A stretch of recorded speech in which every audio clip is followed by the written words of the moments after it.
Welcome to another episode of Roll or Die. Another repeat guest for you today. He was last on episode 101, which was early 2022. So it's been quite a while between visits, and we're looking forward to having another chat with him once again. He is the head jiu-jitsu coach at Absolute MMA Collingwood. He has a project that we are going to chat with him about called Grounded Grappling. He is my son's jiu-jitsu coach as well, and he is Oli Smith. Thanks for joining us, Oli. Yeah, thanks for having me. Really looking forward to talking to you guys. It's awesome to have you on, mate. It's the first time we're sort of meeting Oli, and I actually went back and listened to episode 101 today, which I really enjoyed, so go back and listen to that. And Kim, I think you and Anton mentioned in that podcast that it was your 101st, so you guys have just got your blue belt in regards to podcast life. So yeah, come on, man. We got to be purple by now, yeah? We must be down there. High purple. Yeah. What episode what number? We're close to 270 now. Yeah, wow, that's definitely it's been over 5 years, so wow. Yeah. I believe in consistency. I think we just keep doing it every week. It's like jiu-jitsu, you just keep showing up every week. Obviously, you have to sometimes do a bit more than just show up. You have to actually put some effort in too. But, I think that consistency goes a long way in anything, really. So, we are hopefully going to reach the 300th episode by the end of the year or early next year. So, Beautiful. It'd be high level purple, but I came on late last year, so it's kind of dropped it down a couple of stripes. So it's around in there, just... Spazzy white belt for a few weeks, The enthusiasm never goes unwanted, though. That's true. Hey, speaking of Spazzy white belts, Oli, was that you? Were you ever like that? You've been a black belt for a while now, so tell us about those white belt days and why you started and how you got into jiu-jitsu, mate. So I did karate as a kid, and it was a pretty hard style with this ex-judo guy, actually, Raul Kent, who was a very good judo competitor. And then he started training Kyokushin and some old school styles of karate. And then my dad did it for a while, and I didn't know what I was getting myself into, but I think I was about 11 or 12, and I kept nagging Dad to come. And then, he set the challenge up. I think it was like 20 push-ups on my knuckles or something silly like that before I could go. And I banged him out, and then he took me to class. I realized I was the only kid there, and it was pretty hard. It was very old school training. We weren't allowed to speak once we got into the gym. That was, pretty tough. But that made jiu-jitsu so much more fun, because when I got there and we did the warm-up, we were allowed to talk to each other, and we got told to have a drink after the warm-up. And I was like, oh, this is nice. This is all right. So, but I think, as for whatever karate's worth in terms of actual striking skills is one thing, but it did teach me how to do 100 reps or something. And that was really useful. I know you used to train a lot with Brenton Kim. And so he was one of the higher belts who would always look for someone to drill with, and everybody would kind of duck their head and leave after class. But I was just happy to be a body and do the extra reps. And I always found that exposure to somebody who wanted to practice something was really useful. And then obviously he was very helpful, and a bunch of students around there were very helpful. But I just went in with that attitude, just shut up and do what I'm told. And I think that helped, So I started in the city at Absolute. I had a broken bone in my foot for a long time from karate. And then I moved to Melbourne for university and just wanted to practice something that wasn't kicking. And so, it turns out jiu-jitsu was really fun. So I showed up in my karate gi, and it got torn to pieces in my first class, but I was hooked after that. So it was good. Yeah. Another thing too, jumping to the other end of the spectrum, since we last spoke with you on this podcast, Oli, you received your black belt. So is that right? Yeah, you got your black belt somewhere in 22 or something like that. Yeah, something like that. Yeah. Tell us a bit about that. How was that when you received your belt? Did you know it was coming? Yeah, I knew it was coming. I've been training with Lockie for a long time, and I think I got my brown belt under Thiago, and then there was a bit of a gap where I was mostly helping out the MMA team and training in St Kilda under Lockie. And I do consider Lockie one of my coaches. But I think, once you get to a certain level, you are really responsible for your own training. And Lockie was always there to answer questions, and it was great getting his technique in the pro classes and whatnot. But a lot of the times we were, shown something, but it was up to us if we wanted to practice that or something else we were working on. And people like Dan Schwart and just a bunch of great competitors were always there to help me. So I think because I was coaching so much at Collingwood already, and I think it was very nice to get it from Lockie as a nice kind of, not a token gesture, but just kind of a welcoming to that black belt community and becoming a coach. But, there are competitive purple belts out there who will mess me up, like they're absolute demons now. So I think that the belt system is something that's good to aim for, and as a milestone to achieve, it was nice to get my black belt. But I always thought that, I intentionally don't wear like ranked rash guards or anything like that when I was coaching back in the day. I thought it was better to be judged on if the technique was good and it worked for you and I could explain it well, then that was the sign of being a good coach. And it's definitely nice to get the black belt, and you can say you're a black belt when people ask you, but I always aim for that high level of technical proficiency and being able to describe yourself, describe a technique well. So I think, competing and training is one level and coaching is another level, and one does not mean that you're good at the other. So it's nice to have a black belt for sure. But, I've rolled with Craig, I've rolled with Lockie. I know where I stand in terms of competitive people out there. And like I said, there are some up and coming guys now who are just weapons, and it's almost a relief when you see them get their black belt. You go, good, they're a black belt now. So, but there are plenty of hard rounds out there, no matter what belt you are. Don't forget that it does mean you could give life advice now. Oh, absolutely. That's the I'll have firefighters and police officers come in. I'll tell them how to live their life. So, so that's handy. It's good to be able to give a 10-minute sermon and have everybody listen to you for sure. Yeah. Exactly. With you coming up through those ranks and the belts, Ollie, when Absolute has kind of been known or is known for exactly what you were talking about, that self-learning style in some ways, right? For you coming up through, white, blue, purple, when did you kind of sort of discover the best way, number one, for you to learn, and then number two, what paths you were going to play doing jiu-jitsu? I think that a really key point was, I've been training for a couple of years, maybe still a white belt, and I asked Peter Valla, actually, who was an OG from CBD. He's been a long-time black belt. He's about 60 kilos and wicked in the gi and everything, but I knew I liked guillotines, and I was having a problem with finishing them. And I asked him, because he was a black belt, I said, hey, how do you finish this from this spot? And he goes, I don't really do guillotines that much. Why don't you ask, I think it was Jordan, actually, another, and he was a purple belt at the time. But that was just kind of a little light bulb moment to me where I thought, oh, okay, so people specialize in different games and they have their own tools that they like to use. And it's okay to go like, oh, I don't really know. I can walk you through it, but the question you're asking me is quite specific, and I feel like this other person has a better answer for it. And I think that in terms of my own learning style, like when I watch a technique and when I watch it be demonstrated, I'm usually pretty good at replicating it.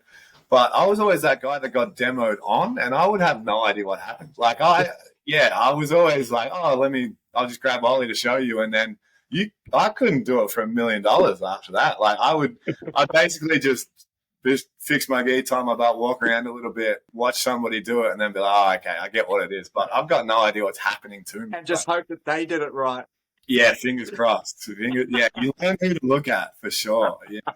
But I think that when I watch instructionals and when I watch matches and can slow things down and watch, I've got a pretty good visual memory, and I can remember auditorily what people are saying. But in terms of like what happens to me, I've got no idea. Like it's just happening at me, So yeah, I try and watch as much content as I can now, and I think that helps me learn a lot better than having it done to me.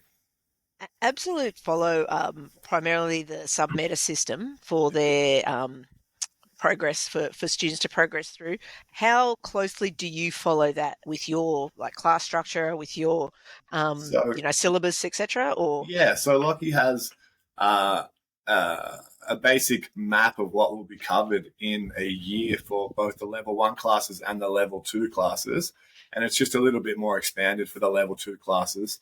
And because I teach primarily level 1 classes at Collingwood, there are a couple of level 2 classes, but I kind of mix those two together just to make sure that across the year I cover most topics. And then I'll mix in different things that I'm working on myself or things that I think are interesting. And sometimes I'll sit back and watch somebody who's been training for maybe 18 months, 2 years, and just see what holes that they need patching. And if it's a common thread across the class, I might do a week on what I think could be a lot of value for people who are having problems, say maybe passing half guard or something like that. And I think that there are just positions that you should always be good at. I think like passing half guard chest to chest is a good example of something where, a purple belt might let that position up and try and jump on a submission and do something more creative. Whereas a black belt, if they get you chest to chest, or any good competitor, if they get you chest to chest, it should be done. Like, I don't think there's much of an excuse for losing a match if you get to chest.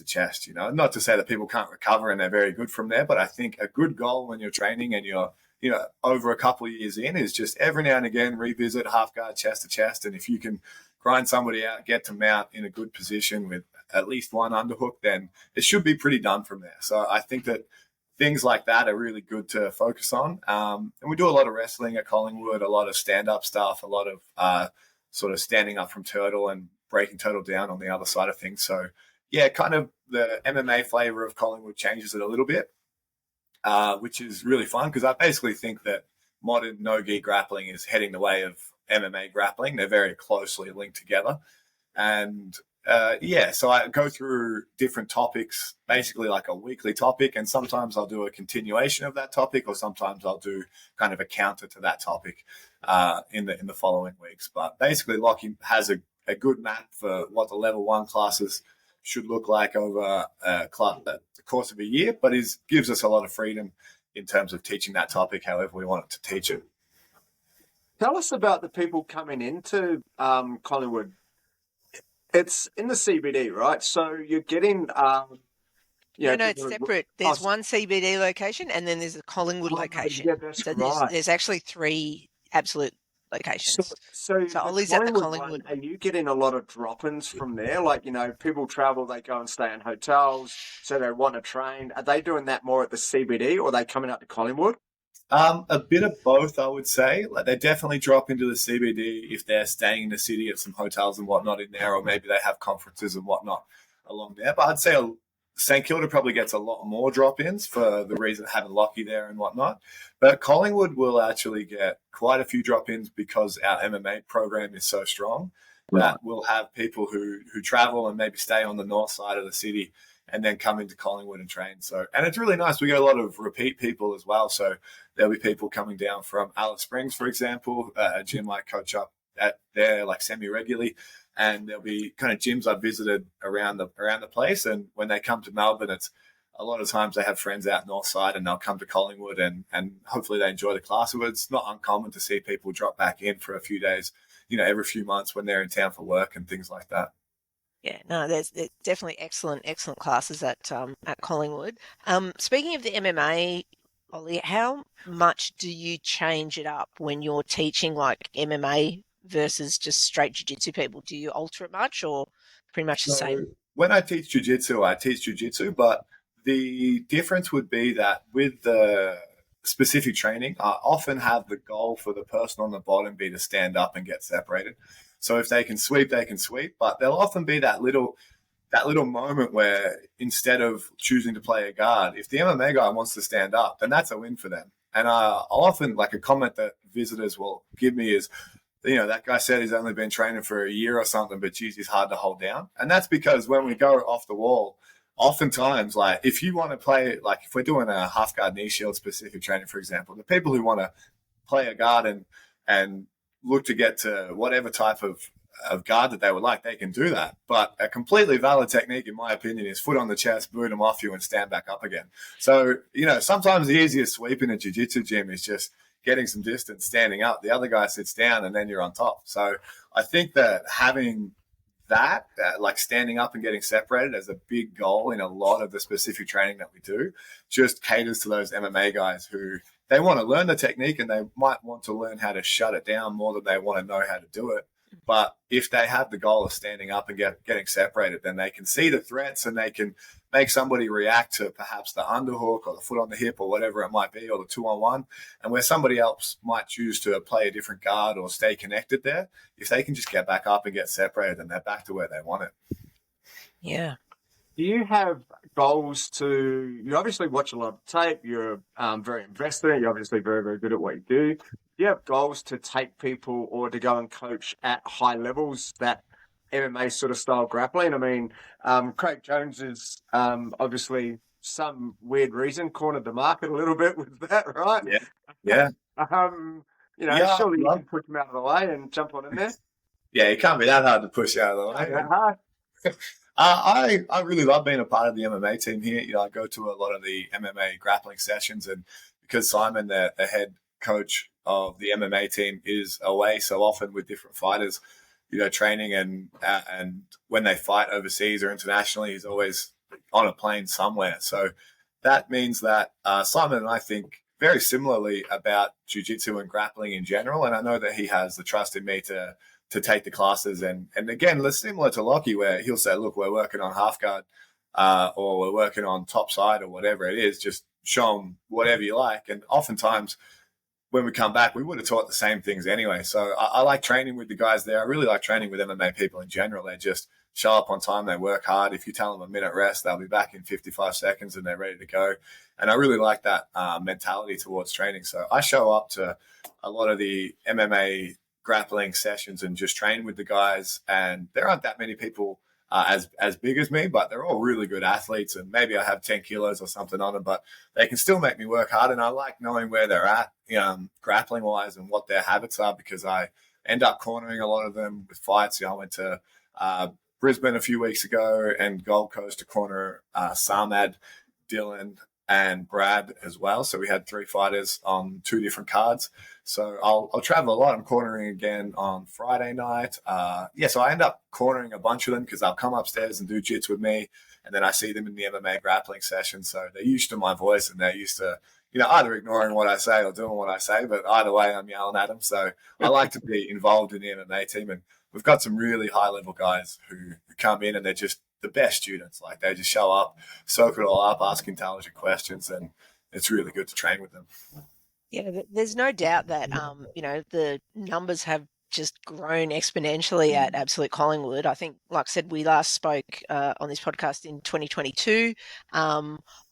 I don't remember if Sean Leguric was still there at that stage. Perhaps he was. And so since then, you've transitioned to become the primary jiu-jitsu coach there at Collingwood. Mm-hmm. And I know that when it first opened, because the gym itself hasn't been open even 10 years, initially there was, to be honest, it was majority white and blue belts, but you've got like quite a lot of higher ranks there now. And since we last spoke, you've graded a couple of people to black belt yourself as well.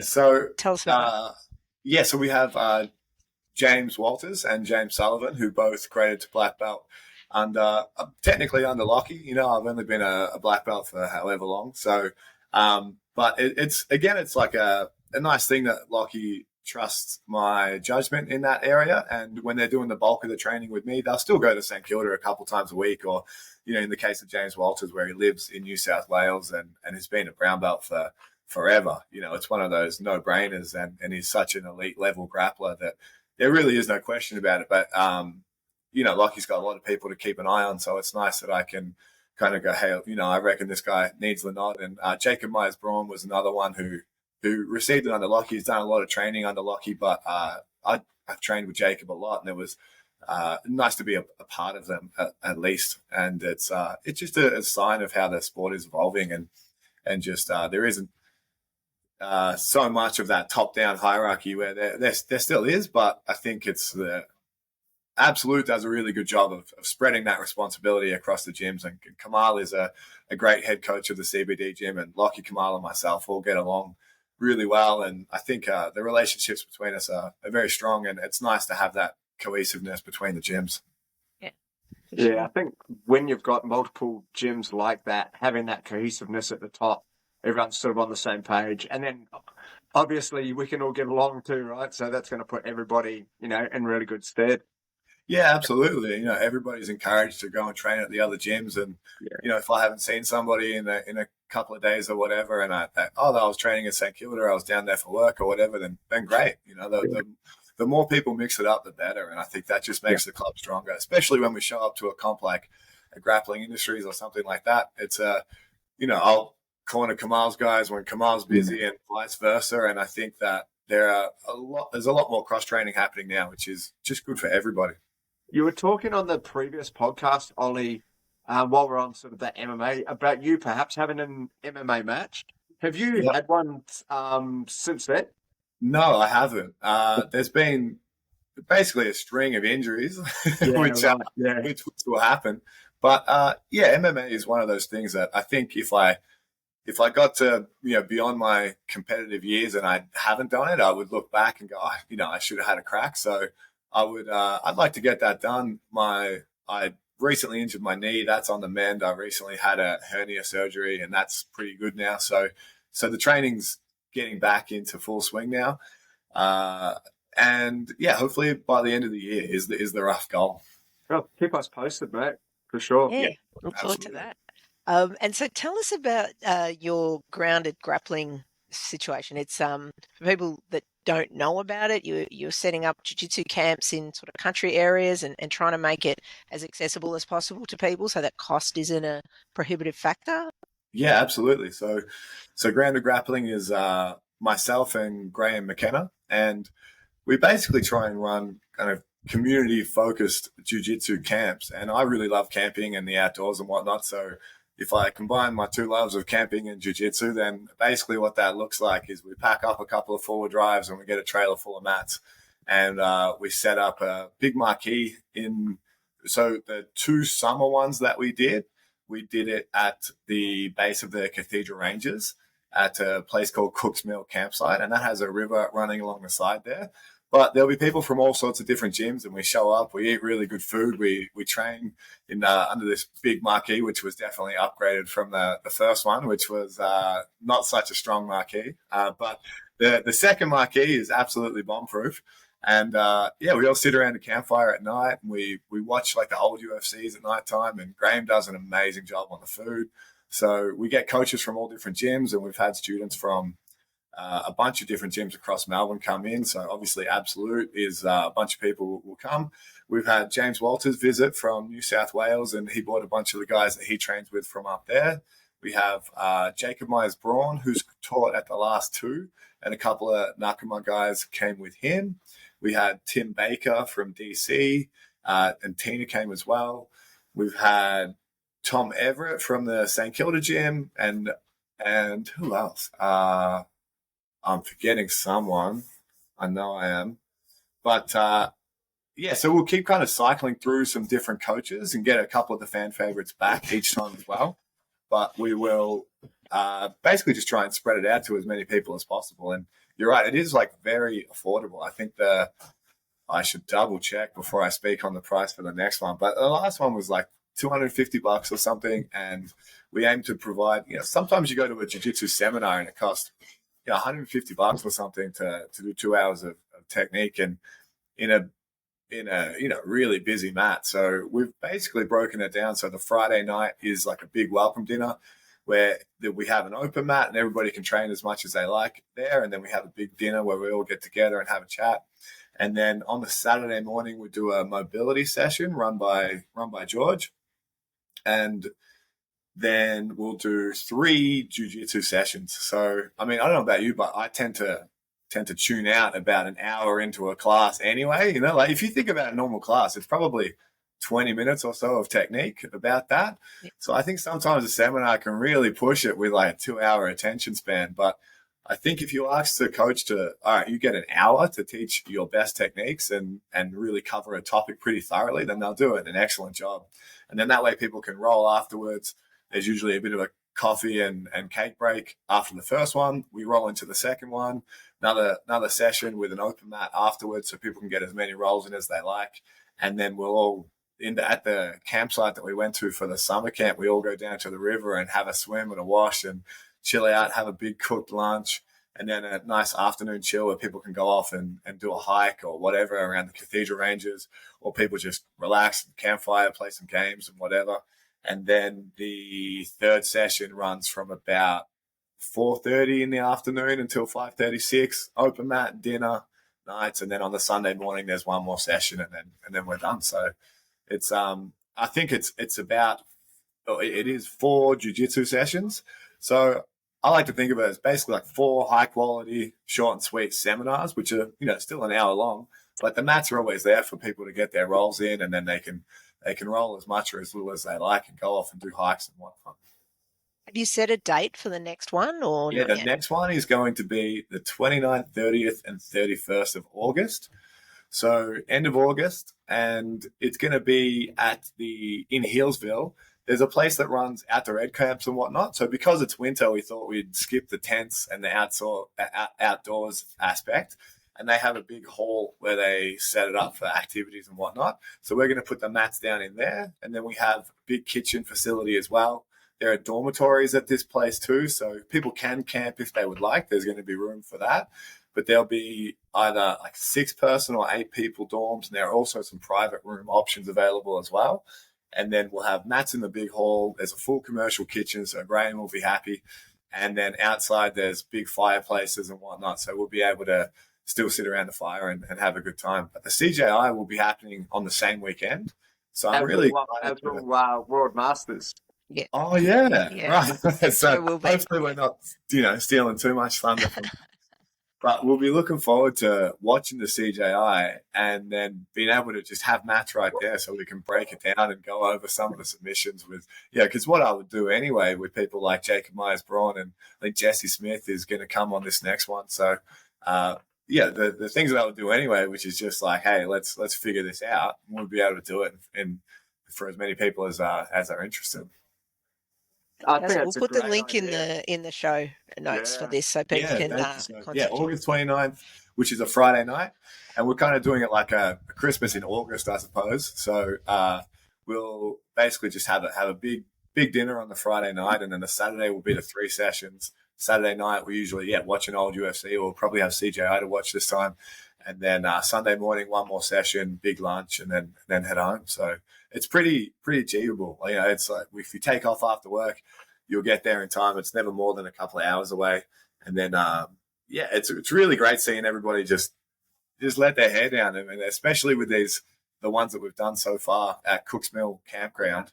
Everybody sets up their tent. They have enough space, and then they will just get together around the campfire and have a great time. There's always wallabies and stuff hopping around, which people love. So I think too, like the benefit of us running the summer camps is that for people who are visiting Australia, or maybe they're staying here for a few years, they might not get a chance to go out and see some of the Australian outdoors. And it's a really beautiful place, and it's so close to Melbourne but if they don't have the camping stuff or the car or whatnot to get there, then it's hard to do it. But we can provide everybody with a tent, and we can organize carpooling for people. So just trying to get people out into nature, and then there are just jiu-jitsu mats there to do the fun stuff as well. So awesome. Yeah. Where did the idea come from? I love this. It's like I love camping. It's something that my wife and I really enjoy doing, take the dogs away and that sort of thing, and go by the rivers and campfires. And probably the one thing I am missing when I'm doing that is jiu-jitsu. So you're incorporating all the loves and passions in the same thing. So where did the idea actually come from, Oli? Because I like it. So I've always liked the idea of doing it, and a few years ago I ran a camp with Sean Lagorieric, and we did a camp up in Bright, but we kind of just did it as a once-off. We were raising some money to get to the ADCC trials in in Singapore it was. And it worked out really well. We had a great time. And I thought we should definitely do that again. Sean's a busy man. He's hard to pin down, and he's got a family and things going on. He's also a few hours away. So we'd love to get Sean involved in the next camp or the one after. But I see Graham every day at the gym, and he's done a bunch of the BJJ Globetrotters camps. And so he's good mates with the person who organizes that. And they've been very helpful with sending us their guidebooks and the information packages and just how they structure their communication and things like that. And so eventually I just went, all right, Graham, let's do it. And if it wasn't for Graham, it wouldn't be happening because I'm terrible at organizing things. I can get myself to the gym and keep myself fed and watered, but Graham is definitely the mastermind behind this. So it was nice to have him, give me the push, and the first one just came together. We had such a good group of people, and we didn't know if it was going to be a success or not, but everybody had the best time. And after seeing everybody enjoy themselves so much and just the positive feedback we got, we thought, all right, we'll definitely run another one and pray for some better weather. And then when we ran the second one, we had 7 or 8 people who did the first one come back to the second one. And we've already got people who have done the first and the second one signed up to do the third one. So I think we know we're onto a good thing. And after the first one too, there were a couple of kids running around. And then the second one, we had about 10 kids under the age of 10 who were just, came with their dad, and maybe it was a condition of entry that their kids came along. But yeah, they're more than welcome to come. And there's always somebody. Yeah, it was nice to see a little pack of kids just terrorizing nature and being told to stay off the mats and not staying off the mats. But yeah, some of them jumped in for some sessions as well. But it just made it very, very. It was a nice feel, having the kids run around and everybody looked after each other, and there was always one parent keeping an eye on the group as they went down to the creek or whatever. So it was nice to see everybody it was a very family kind of vibe. It reminded me of going bush with my brothers, and you get to, run around and throw rocks at a tree stump and do all those things that you want to do as a kid. But you get to see adults just wrestle on the mats as well. So I think it was fun for everybody. Yeah, awesome. Yeah, well, like I said, we'll put the details of this in this episode so people can know where to go if they do want to get yeah, absolutely. The website that. is groundedgrappling.com, and there's the information for the camp coming up, and there's a couple of ticket options as well. So there's just the camp with the basic accommodation, and then there'll be cabin upgrades for those people who want more private accommodation as well. So yeah, thank you for that. Yeah, no, fantastic. Yeah. Now, switching tacks here, Oli, given we talked a little bit about how your or Collingwood has, really got some big numbers now, and it's got quite a lot of higher ranks as well. It also has a lot of beginners. So can you talk to us a little bit about, when someone is fairly new at jiu-jitsu, what's your kind of recommendation to them, or your approach to how they should best structure their training?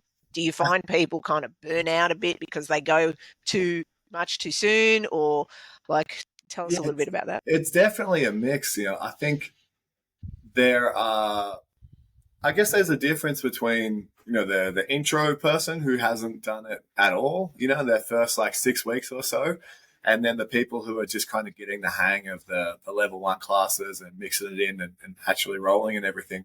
So I think with the intro classes, it's important to get people moving straight away. I think some coaches like the sound of their own voice and like explaining every little detail, but if you don't know what you're looking at, you don't even really understand what's going on. So I really like to just break it up for the intro classes with basically little games, for example, a mount class. If you're attacking mount, then basically you don't want to get your foot caught, right? And you don't want to get rolled over. So if you just explain very briefly, you're in mount, this is a good position. And that might not be obvious either, this is mount, this is good. And then the longer we can stay here, the better. So if your foot gets caught, this can lead to them getting your knee, and that can lead to more guard getting back. And if you get rolled over, obviously you're going to be on the bottom. So that's also bad. So just explaining very briefly, why you want to stay in mount and why you don't want your foot to get caught. And then give them a couple of minutes each for the person on the bottom to try and roll them over, the person on the bottom to also try and catch the foot. And then after you'll see the common problems that are going on. Maybe they're getting their hands trapped on top, and that's leaving them vulnerable to a bridge and roll. Maybe they're not keeping their feet tucked in enough, and that's leaving their foot exposed to get caught. And you kind of get to teach the defense and the offense at the same time. And then, obviously the grapevining of the legs to take away somebody's bridging power, things like that.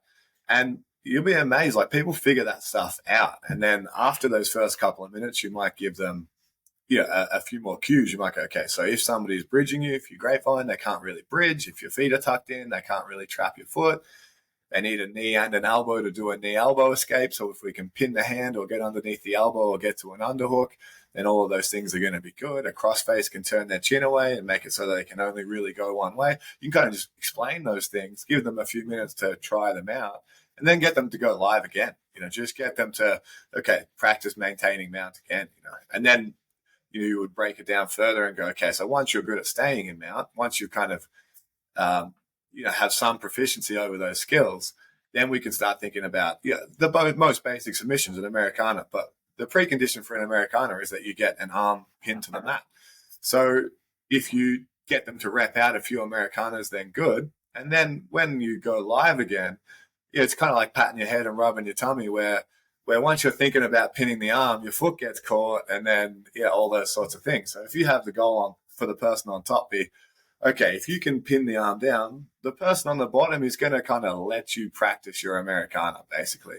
But if you get your foot caught in the process and whatnot, then that's a win for the defender. And then you can, obviously, they turn on their side to defend the Americana. You get to the gift wrap and you explain positional hierarchy. It'd be nice to be on the back here. And then you can just start people in different spots. But I think just breaking it down so that people get to go live straight away and they have that feeling of managing their emotions and figuring out the intensity. Because I think sometimes if you do all the technique up front and then specific training at the end, people can get really tired during a specific training and they start to just forget everything that you showed them anyway. Whereas if you kind of mix it in, they, after the first couple of minutes of somebody bucking like a bronco from the bottom, and then they look at the clock and go, shit, there's 41 minutes left of class. Then it kind of self-moderates that intensity for you a little bit. And then also just giving them more information lets them change gears from that fight or flight mode where they're trying really hard to then trying to think about why they're doing something and just trying to manage that balance between letting them actively problem solve and then also get a good sweat on by the end of the class as well. And then what about going up? So now so that's the foundation sort of class. Yep. And then as you're leading into sort of maybe high level blue or higher sort of stripe blue, purple belt, what are you looking for and how are you sort of helping those guys along? So I think I'd say like when people first get to level 1, I think a big emphasis on guard retention is important. And just being able to keep somebody off you. The more time you can keep somebody off you, the more time you have to think. And then kind of working your way backwards as well. Like I think finishing from the back is a skill that everybody should be good at. And in the intro classes, we'll do that topic a lot, but from different angles as well.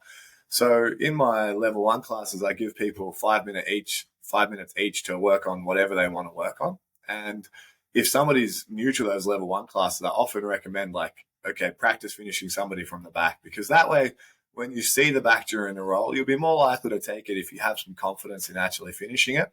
And then once you feel like they've got the hang of that, you might start in some spots that lead to back take. So for example, like the gift wrap from mount, or maybe even like a seat belt, but with no hooks in, just a position where they're close to having the back, but then they can practice getting the back, and then they've already practiced finishing the back. So you can build a little bit of confidence in their finishing ability like that.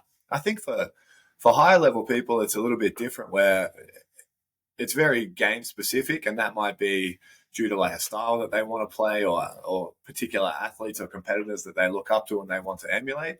And then there are also the different goals as well, where, I might have a guy who's 4 weeks out from an MMA fight in my class, and maybe we're doing, something pretty jiu-jitsu-y, and I'll go, all right, you guys, instead of going this way at the end, go this way at the end, and it's going to be more applicable to what you're doing. But I think giving people that freedom makes them a lot more self-directed in their learning. And you kind of see people, like even blue and purple belts who come to class to visit, or they've changed gyms and they've just started at Collingwood.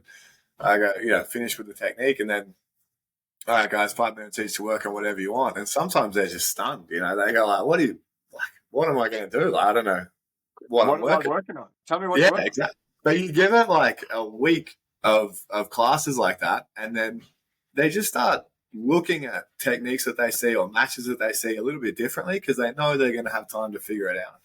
And then they'll come into class, and when that 5 minutes starts, they're keen to get going on whatever it is that they want to work on. And I think it helps people help each other a bit as well. So you kind of learn how to specific train a lot better, because I kind of every now and again, maybe every couple of months, I'll give a little spiel on like, okay, in this 5 minutes, it's important that you give your partner constraints as well, So often what I'll see for beginners is that maybe they want to practice escaping side control, but they've just told the person on top to try and hold them down in side control. But if you're only trying to hold somebody down, then there's not a lot of movement happening, and somebody doesn't have to be particularly good just to hold on for dear life. Yeah. But if you go, all right, person on top, can you please try and get to mount, or try and take my back, or try and submit me, then their timing gets better, or maybe even you might make it more specific like that. So I might start with 2 hands inside a crossface, or I might start with my bottom knee and elbow connected, and people get much better at structuring their specific training very quickly. And I think that that's really cool to see, because they'll reverse engineer things, like after CJI and Levi did that magic entry into the saddle and whatnot. It's like, it was awesome to see people just trying to figure that out. And I don't mind if people go and grab their phone so they can watch something back and try and figure it out. So, sometimes I'll come over and I'll go, I wouldn't work on that, but if you want to, that's fine, but I'm going to go help somebody else. So, there are definitely people who, practice Instagram moves maybe more than they should, but there's also value in figuring out that something is complete bullshit as well. So that's good. You let them figure it out for themselves. I always used to just tell Theo straight out, like, no, that's bullshit. Whenever he'd ask me for that, I'm too impatient. You mentioned CJI. Who have you got? Tell us some of your tips for who's gonna make it through. I don't know how closely you're working with Lockie and stuff, but yeah, it'd be remiss. That's the one room in Australia I don't want to be in at the moment. So my knee injury is like, it's pretty good, I'm able to move around with most of my students without too many problems, but I can more or less roll one-legged when I need to. But I thought I'd leave that St Kilda Beast room alone for the next little month. Maybe as soon as they're done with the trials, I'll come in and go, anybody want to move around, But I don't know. I wouldn't want to be that guy who's in a room full of people prepping for a comp and going, oh, do you mind just taking it easy on my knee? It's only just coming through. But I know a lot of the competitors, and I'm excited to see a bunch of people throw down. Like I think Tito is he's just an excellent competitor, and he's a very good example of somebody who can mix it up and roll with really lightly and playfully and whatnot. But come competition day, he's bringing his A game, and he's not afraid to throw down. I mean, he's had MMA fights where he just throws caution to the wind and goes for it. I think Kit Dale as a late replacement is a really cool entry as well. There's a bunch of people. I think everybody in that division is dangerous and different. I've heard a lot of good things about Bilal. I know that Kaya is just an absolute freak. He just had that match with Minenko, I think, and won that. So, yeah, I'm excited to see. I'm actually refereeing that competition along with Kamal, so I'll be up close and personal. But I think they just wanted somebody relatively big to be like, please stop, guys, please. So yeah, I'm Tito, if you are listening, please come on this podcast. I've asked him a couple of times, but I haven't yet had luck. So if someone can put in a good word to him, please. I'll send him a message and we would love to have him on. I've asked it. He's knocked me back. So yeah, he's an aloof man, that's for sure. Yeah. Another question, just in regards to training, how are you mindful, and especially with students and new students, how are you mindful of students not creating bad habits? So, for example, you're talking about side control escapes, and one of the habits that I was in, especially early on, is, okay, I'm going to work side control escapes. So now as somebody, back then, not now, but when somebody would then pass my guard, I would wait until they established side control to then start to escape side control, right? So, how do you sort of minimize, those sorts of bad habits, Ollie? I think the little preamble before teaching a technique is important, like contextualizing something and kind of maybe telling a story. Like it's not immediately obvious why turtling might be a good idea to defend a pass sometimes. So, and I think when people do turtle escapes, for example, there can be a tendency to go towards turtle and then just hang out there, and kind of not lose rather than look to get to an offensive position or win from there. So I think that the drilling thing, that's another thing that will come up in the specific training where you can really specifically train the situation where, okay, if I'm escaping side control, but how do I always get into, like, why am I in side control? And maybe people just are knee slicing you constantly, right? But I can't remember who said it, but they said, I don't really consider myself passed until they cross face me. And I think that that's a pretty good measure. So you might then take your specific training to, okay, so if somebody's about to knee slice me, I know that they've already got the underhook. They're already coming through my guard. As they reach for that crossface, if I can get two hands inside a bicep, then my head is free. I'm able to start building height a little bit easier. I can stiff arm. I can build up on an elbow and start creating some movement. So I think when teaching a technique, I'll always try and contextualize it that way and go like, look, if we are doing a turtle defense, for example, it might happen when somebody's toe-handed me and I can't afford to be scored on, but I feel like, they haven't really settled. If I can control a hand and stand up, then they're going to have a hard time linking their hands together, and we can kind of just put it in context, And I think people also, there's moves that work at the start of a round or a match or when you're fresh, and there are moves that work at the end of a round and when you're tired. And that's kind of important to consider as well. I remember Big George from CBD days, like I was trying to escape side control and I was just bridging my little heart out. Like I probably did 4 or 5 maximum effort bridges, and all he was doing was just holding me down to one place. And he goes, bro, you know the technique, you're just doing it at the wrong time, And I think helping people get used to structuring their specific training effectively and figuring out why they need to work on that thing, whether it's offensively or defensively, can then kind of let people get out of those bad habits so they can see it coming in a roll a little bit earlier and, for example, get 2 hands inside the crossface and still have that freedom there. And then they might break it down in their head a little bit more where if they are getting cross-faced and somebody really has settled into side control, then it almost puts the green light towards a bunch of different moves where you're like, all right, so now this is a different situation. This isn't early stage, someone has just passed my guard. They haven't really controlled me or pinned me yet.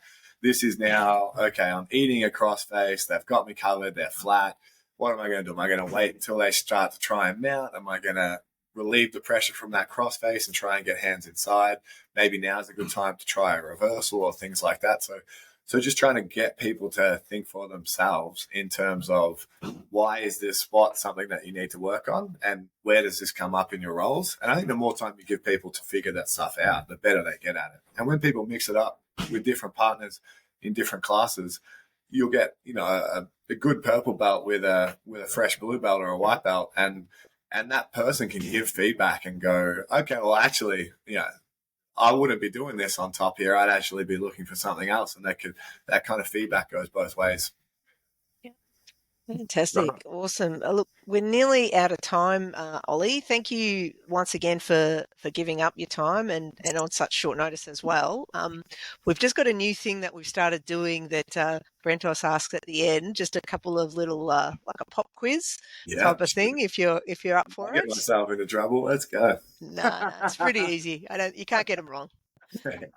Well, maybe you can. We'll see. I'll get the questions wrong before I get anything else wrong, right? All right, mate. iPhone or Samsung? Samsung. CGI or ADCC? Ooh. Rough. CJR. I got to go CJR. $1 million is $1 million, right? Yeah, right. Strength or flexibility? Strength. I think after about 80 kilos, it's strength. Ooh, I like it. Pasta or rice? Rice. Steak or chicken? Steak. Private instruction or online instructionals? Depends who the private's from. Yeah. I know. If I could get Craig to teach me all his secrets, I'd definitely get that. So I'd probably say online instructionals, really. As far as bang for buck goes, yeah, online instructionals.